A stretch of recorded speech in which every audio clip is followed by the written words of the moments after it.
बहुत समय पहले की बात है। रामू अपनी पत्नी सीता के साथ एक छोटे से गांव में रहता था। रामू बहुत ही मेहनती और ईमानदार इंसान था।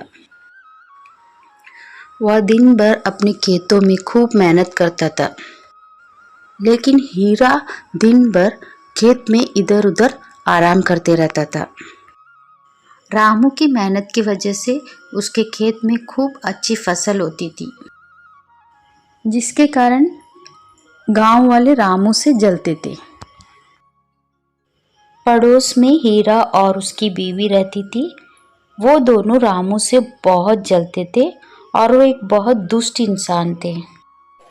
सुनिए जी, इस रामू की फसल इस बार भी कितनी अच्छी हुई है।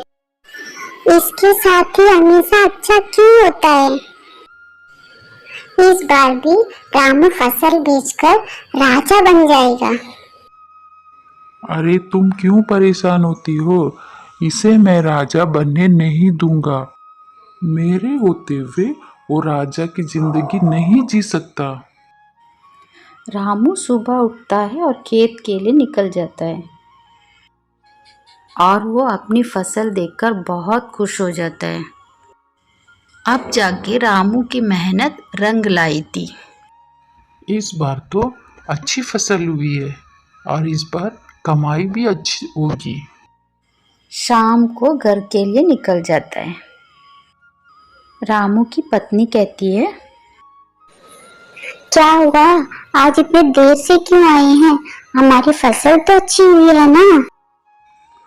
फसल तो बहुत अच्छी हुई है, कल से कटाई भी करनी है, उसी की तैयारी करके आया हूँ। लगता है इस बार अच्छी कमाई हो जाएगी। इस बार की कमाई से हम अपनी बेटी के लिए कुछ पैसे जमा करके रख देंगे। कल उसकी पढ़ाई में या शादी में हमें कुछ तो मदद हो जाएगी ना। ठीक है ना जी?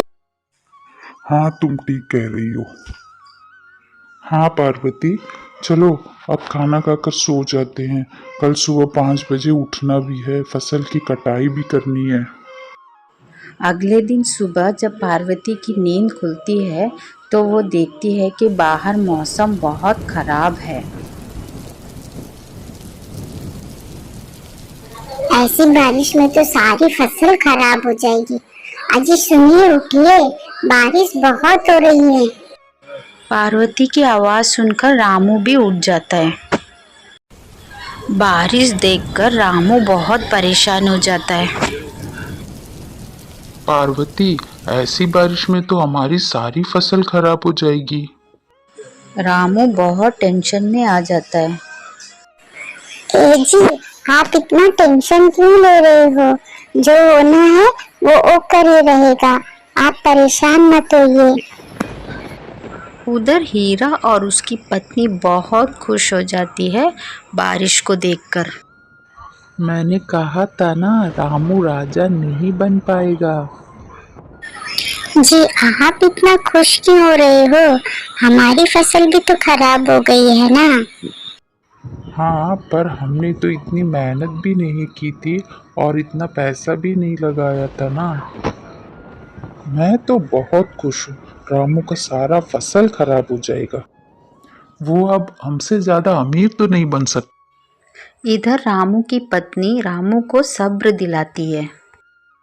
4-5 दिन तक लगातार बारिश होती है।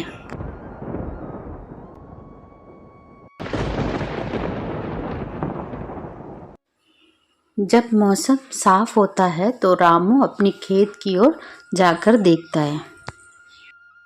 रामू देखता है उसकी सारी फसल खराब हो चुकी है।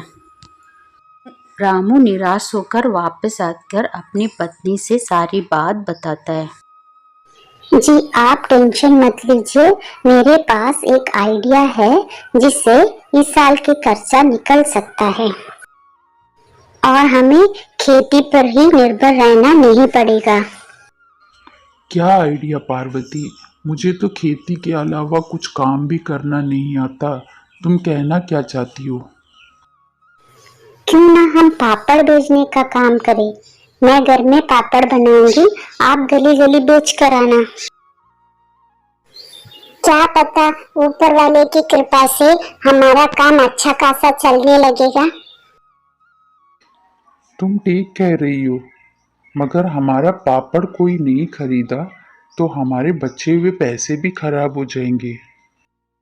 आप पहले ही ऐसा मत सोचिए। मुझे पूरा यकीन है कि गांव के लोगों को हमारा पापड़ पूरा पसंद आएगा। आप एक काम करिए, मैं कुछ पापड़ बनाकर दे देती हूँ, आप उन्हें बेचकर देखिए।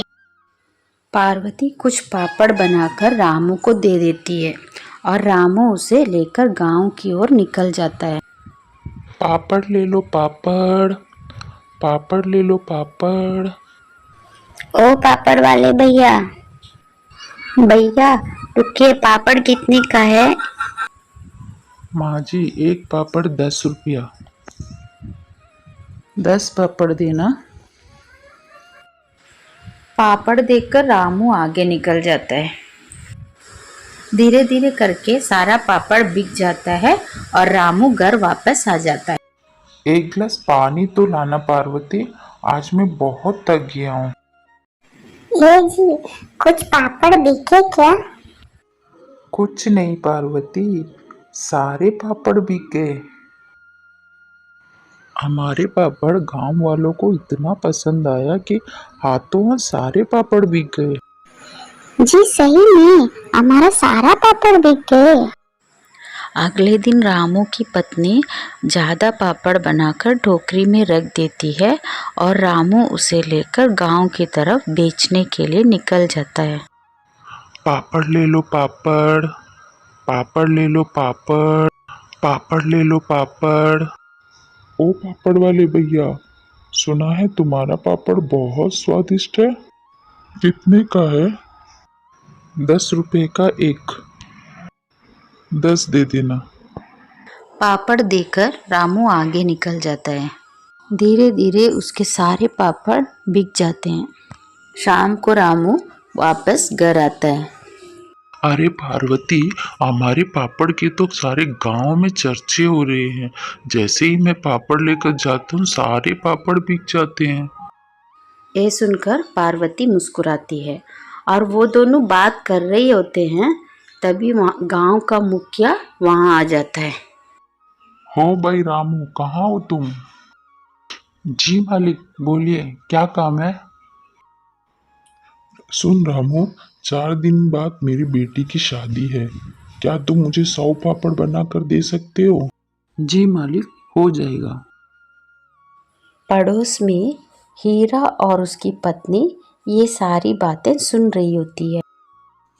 हमेशा इसके साथ अच्छा क्यों होता है? मैं इसके साथ अच्छा होने नहीं दूंगा।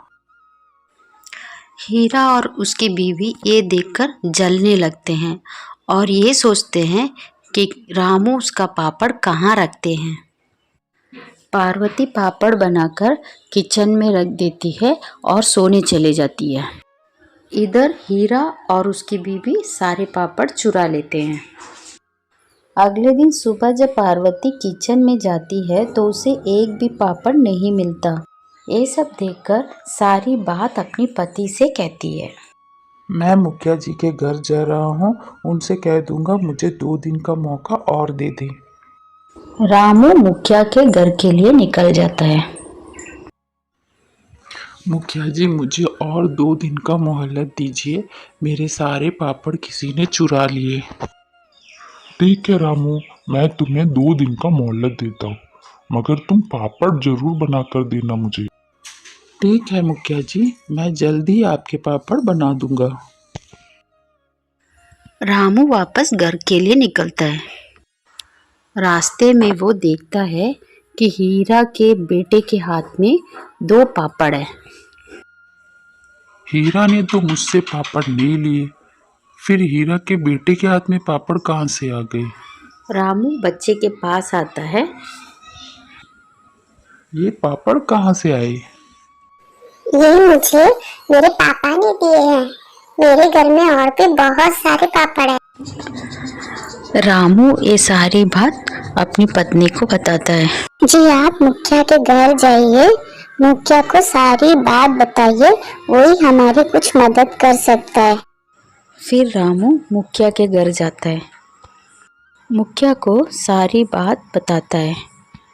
फिर मुखिया और उसके आदमी हीरा के घर जाता है, हीरा के घर की तलाशी करता है और वो पापड़ हीरा के घर से मिल जाता है। ये सब क्या है हीरा? तुमने क्यों पापड़ चुराए रामू के? माफ कर दीजिए मुझे, मेरे मन में ईर्ष्या आ गई थी, इसलिए मैंने ऐसा किया मुखिया जी। अब मैं कभी ऐसा नहीं करूँगा, मुझे एक बार माफ कर दीजिए। तुमने जो ये किया है वो माफ़ी के लायक नहीं है। अगर मैंने आज तुम्हें माफ़ किया तो तुम कल भी यही करोगे। मारो सब इसे मिलकर। और सब मिलकर रामू की खूब पिटाई करती है।